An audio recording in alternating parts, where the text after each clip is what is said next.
Buenas tardes a todos, a todas. Gracias por permitirme compartir algunos pensamientos con este grupo tan selecto y desde luego con las personalidades que presiden aquí la reunión. Ya tuvimos la experiencia de habernos encontrado abordando esta temática allá en el Senado de la República y queremos seguir pensando este asunto tan importante que está aquí delante de ustedes, la libertad de pensamiento, de conciencia y de religión. Más que una ponencia, porque no tengo la cualidad para hacerla, quiero hacer algunas consideraciones, si quieren, como preámbulo de esta temática que gracias a Dios ya hemos ido abordando. Quiero hacer 3 consideraciones que son para mí como los pilares de la temática. El tema de libertad, el tema de derecho y el tema de ética, que vienen para mí ser como los fundamentos de toda esta reflexión. Desde luego, haciendo una primera indicación. Cuando hablamos de libertad y sobre todo libertad religiosa, que es la que trata de como abarcar estos 2 asuntos previos de conciencia y de pensamiento, es muy importante ponernos y ubicarnos las iglesias, las religiones, en una actitud que es la que hace válida esta lucha y esta exigencia. Hablar para nosotros de libertades no es hablar de poder. Las iglesias nunca podemos tener como primera pretensión el poder. El poder lo tienen que ejercer aquellos que están llamados a impartir en el país, en la nación, la autoridad civil. Hablar de libertad religiosa es un asunto que va más allá del poder y que tiene como fundamento una realidad mucho más profunda, mucho más honda que el tema del poder. Porque quienes se resisten en México y en muchos países a aceptar la libertad religiosa es porque consideran que nosotros, sobre todo los que tenemos una tarea dirigente en alguna de las religiones, alguna de las iglesias, piensan que lo que queremos es tener poder para tomar decisiones, cuando la sociedad va caminando en una percepción laica, válida y en la que todos estaríamos siempre de acuerdo. Creo yo que las teocracias ya pasaron en la historia de la sociedad. Nosotros no somos un poder, una teocracia, en el sentido de que nosotros ostentemos el poder que tiene Dios únicamente, no nosotros, que estamos llamados a estar al servicio de Dios, al servicio del pueblo. Considero esta como la primera clarificación, porque cada vez que abordamos este tema en los foros periodísticos, siempre viene entrampado por esta percepción. Pensar que lo que queremos es tener un poder político, que lo que nos interesa es llegar a ocupar una senaduría, una diputación, etcétera.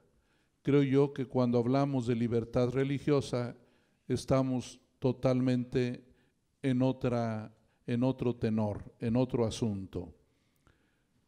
Es cierto que la libertad religiosa tiene también otra Otra bondad muy importante a señalar y que siempre que tengo la oportunidad de hablar de la libertad religiosa lo digo. Una sana libertad religiosa es garantía de democracia, es decir, de equilibrio de poder.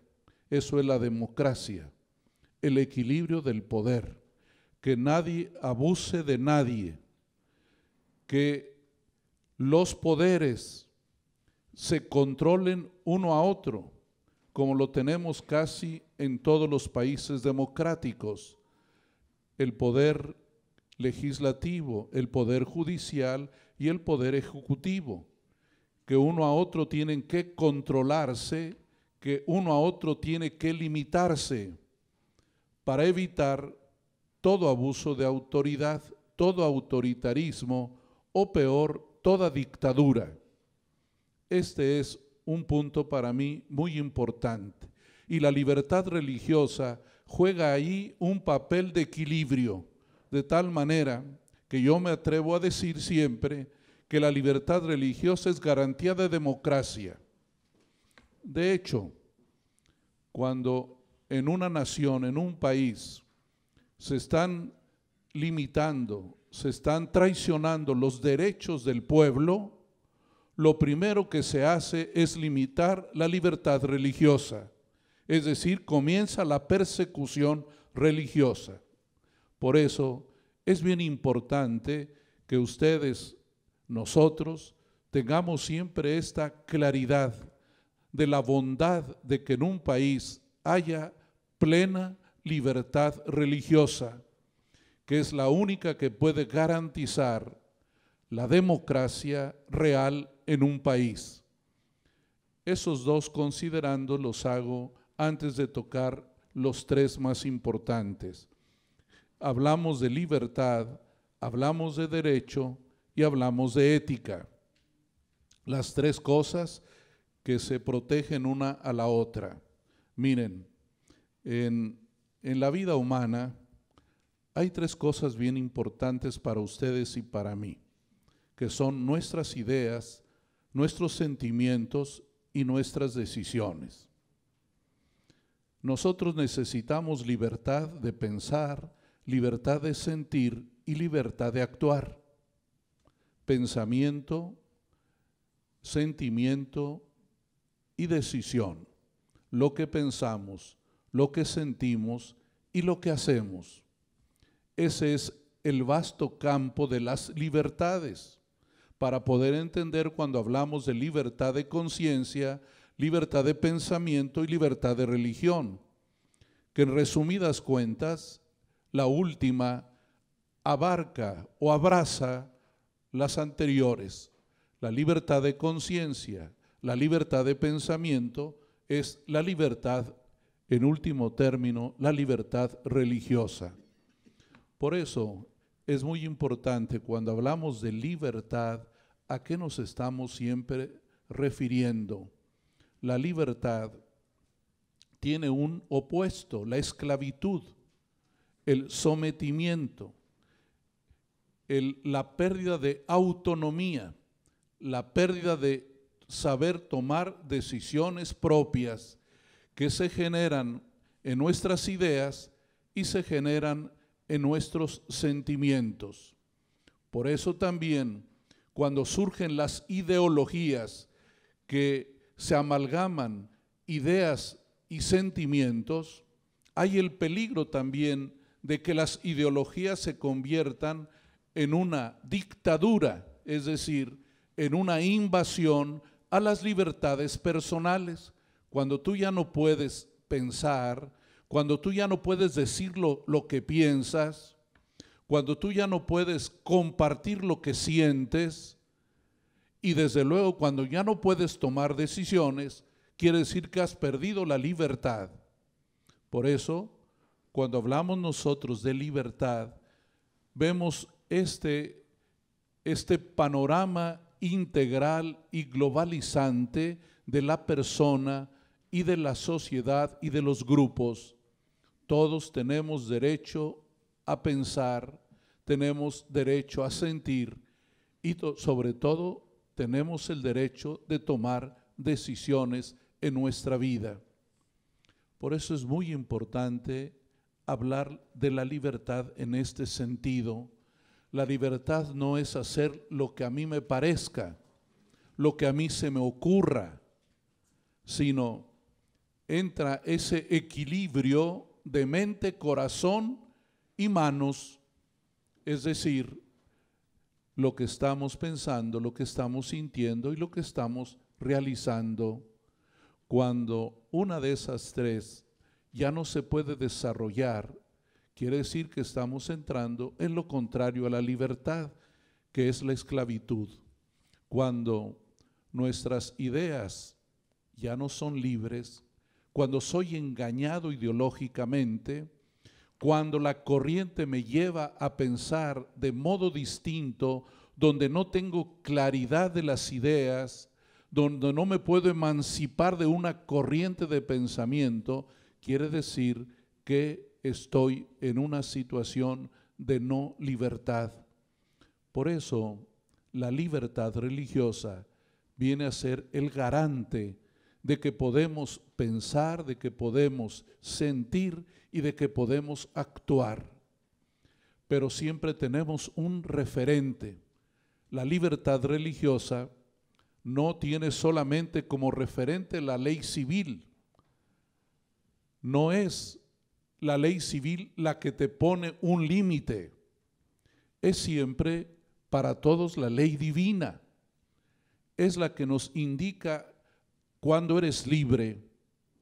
Eres libre cuando cumples las 10 palabras. Es allí cuando logras tu plena libertad. Y cuando en una sociedad hay 3 mandatos que no se cumplen de modo especial, que es la situación que vive nuestro país, donde se olvidan estos 3 mandamientos: no robar, no matar y no mentir. Quiere decir que la sociedad no está viviendo su plena libertad, que nos estorba ser libres, que hay quien mate, que hay quien robe y que hay quien mienta. Se convierten en ataduras limitantes de la libertad. Por eso la libertad tiene un segundo maridaje, vamos a decir, que es el derecho. El derecho. Tenemos derechos. La libertad nos permite tener derechos. ¿Por qué? Porque la libertad nos pone en una tónica positiva. La tónica de la libertad tiene que ver con el amor. Yo soy libre para amar y soy libre por amor. Es el único control que tiene el ser humano, decía Agustín de Hipona. Ama y haz lo que quieras. Porque el amor es el único que puede ponerte un límite a tus exageraciones, a tus abusos. Dice él que todo ser humano le gusta poseer, le gusta ser importante y le gusta que lo amen. Pero si estos 3 realidades no tienen un control, es decir, un límite, cuando se excede uno, daña el derecho del otro. Por eso el derecho tiene una limitación, el derecho que tiene el que vive conmigo o los que viven conmigo. Hasta ahí llega mi espacio, hasta ahí llega mi derecho. Cuando ya rompo la frontera del otro, del prójimo, ya no estoy respetando ni puedo ser respetado en mis derechos y en los derechos del otro. En un documento que la Iglesia Católica escribió cuando fue el Concilio Vaticano II, que se desarrolló entre el año 62 y el año 65, hablando de la libertad religiosa, ahí se decía que era el derecho fundante de todos los derechos humanos. Puede parecer a alguien que es una exageración o puede parecerle a alguien una pretensión soberbia. No. Cuando se pierde la libertad religiosa, se pierden todas las libertades. Cuando se pierde el derecho de creer, se pierden los derechos y las libertades. Ustedes que son la mayoría cristianos y que tienen junto con nosotros como autoridad las Escrituras, recuerdan bien todos aquellos pasajes del Éxodo cuando Moisés pide permiso de salir para adorar a su Dios. La libertad que pide Moisés no es la libertad civil. Él pide la libertad de adorar a Dios, porque sabe que es el derecho fundante de todas las libertades. Si eso te quitan, te lo quitan todo. Te quitan la libertad de pensamiento, la libertad de conciencia, porque te extirpan tu capacidad de discernir y de identificar el bien y el mal, y de exigir que respeten tu conciencia para que no te obliguen a hacer el mal. Por eso la peor agresión a la conciencia es la idolatría. Cuando quieren obligarte a adorar a alguien o algo que tú no quieres, que tú consideras que traiciona tu libertad. Por eso la peor esclavitud es siempre la idolatría. Y así lo describirán todos los textos bíblicos. Por eso, hablar de libertad, hablar de derechos, es siempre recordando este derecho fundante, que es el derecho a creer en Dios o a no creer en Él, pero a creer en Dios, ya sea en afirmativo, ya sea en exclusivo. Por eso, el derecho humano, el derecho de todo hombre y mujer a creer en Dios, a su libertad religiosa, es el hecho fundante de todos los derechos. Si se acaba se acaba el que sigue en importancia, el derecho a vivir, el derecho de la vida. Cuando un gobierno, cuando una persona se quiere poner sobre la autoridad de Dios, recuerdan lo que Jesús le dijo a Pilato: toda autoridad viene de Dios, es decir, tiene que derivarse de Él, tiene que estar sometida a Él. Cuando un gobernante, cuando un gobierno no respeta la libertad religiosa, inmediatamente destruye las vidas en cualquier momento de la existencia, en las puntas o en el centro, es decir, en los bebés, en los no nacidos o en los mayores de edad, porque se acaba el temor y el respeto a Dios.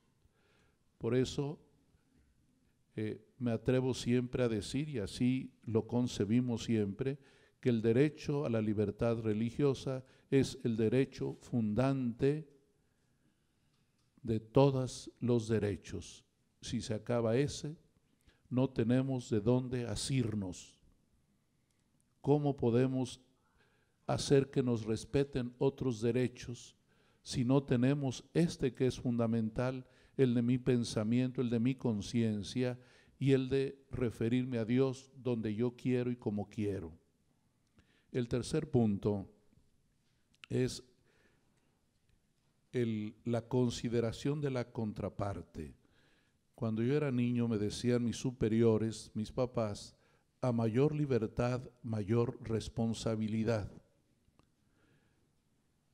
El que nosotros trabajemos e impulsemos la libertad religiosa no quiere decir una libertad que no conoce límite.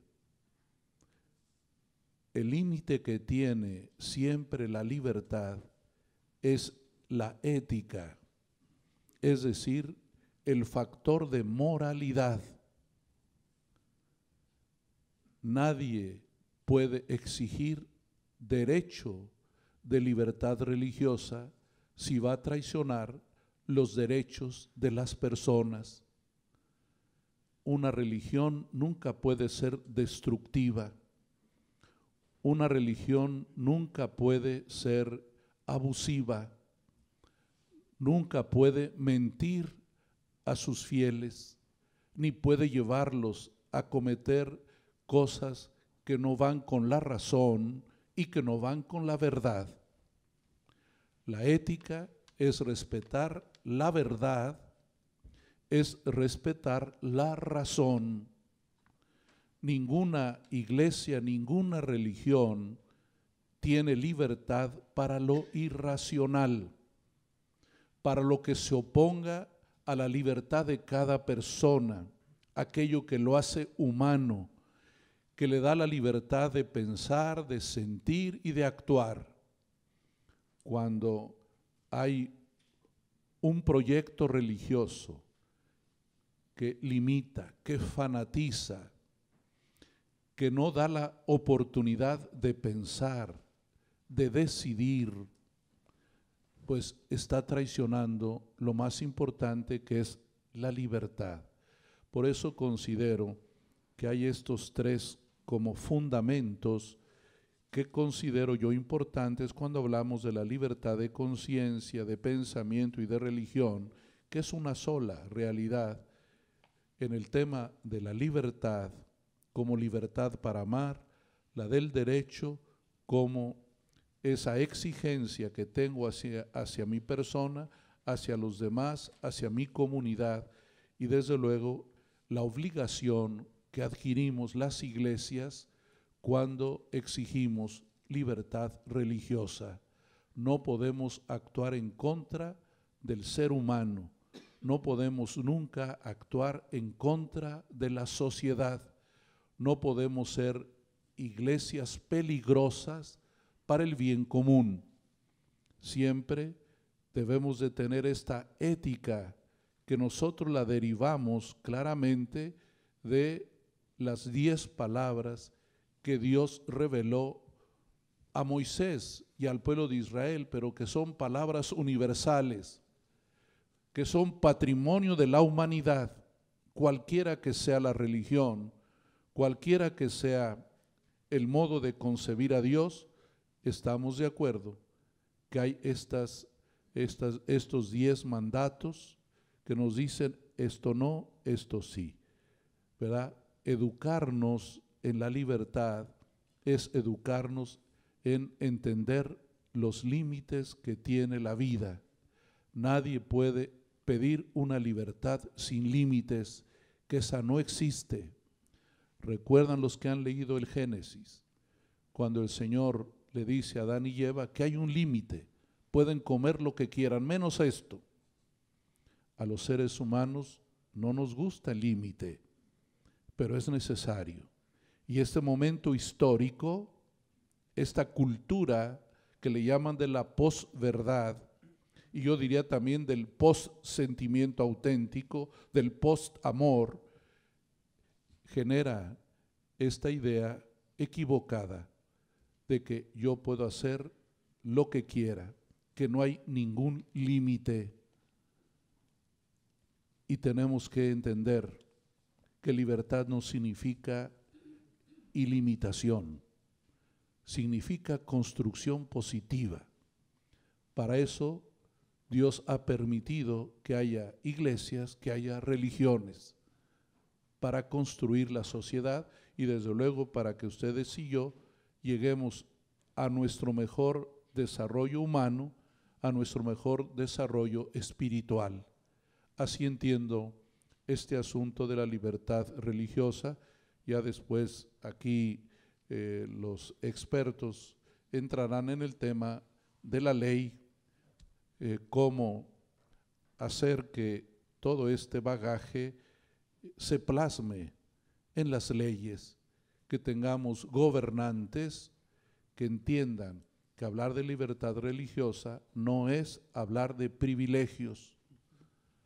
Esto es lo más importante, porque siempre en las redes sociales aparece este punto cuando un ministro, cuando un pastor, cuando un líder religioso comete un error grave, inmediatamente vienen ahí las notas.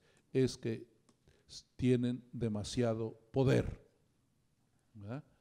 Demasiado poder.